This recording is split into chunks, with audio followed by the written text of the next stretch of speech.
শুরু করছি আল্লাহর নামে, যিনি পরম করুণাময়, অতি দয়ালু। এবং নিদর্শন রয়েছে মুসার বৃত্তান্তে, যখন আমি তাকে সুস্পষ্ট প্রমাণসহ ফেরাউনের কাছে প্রেরণ করেছিলাম। অতঃপর সেই শক্তি বলে মুখ ফিরিয়ে নিল এবং বলল, সে হয় জাদুকর, না হয় পাগল। অতঃপর আমি তাকে ও তার সেনাবাহিনীকে পাকড়াও করলাম এবং তাদেরকে সমুদ্রে নিক্ষেপ করলাম। সে ছিল অভিযুক্ত। এবং নিদর্শন রয়েছে তাদের কাহিনীতে, যখন আমি তাদের উপর প্রেরণ করেছিলাম অশুভ বায়ু। এই বায়ু যার উপর দিয়ে প্রবাহিত হয়েছিল, তাকেই চূর্ণ বিচূর্ণ করে দিয়েছিল। আরও নিদর্শন রয়েছে সামুদের ঘটনায়, যখন তাদেরকে বলা হয়েছিল, কিছুকাল মজা লুটে নাও। অতঃপর তারা তাদের পালনকর্তার আদেশ অমান্য করল এবং তাদের প্রতি বজ্রঘাত হল এমতাবস্থায় যে তারা তা দেখেছিল। অতঃপর তারা দাঁড়াতে সক্ষম হল না এবং কোনো প্রতিকারও করতে পারল না।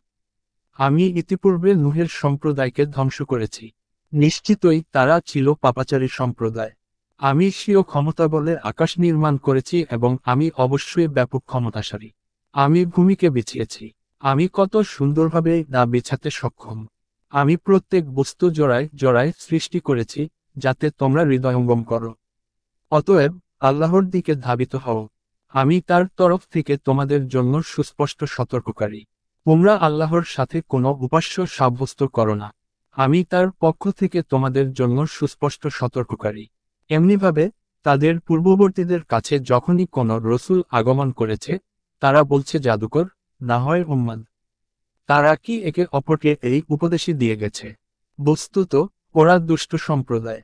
অতএব আপনি ওদের থেকে মুখ ফিরিয়ে নিন। এতে আপনি অপরাধী হবেন না। এবং বোঝাতে থাকুন, কেননা বোঝানো মুমিনদের উপকারে আসবে।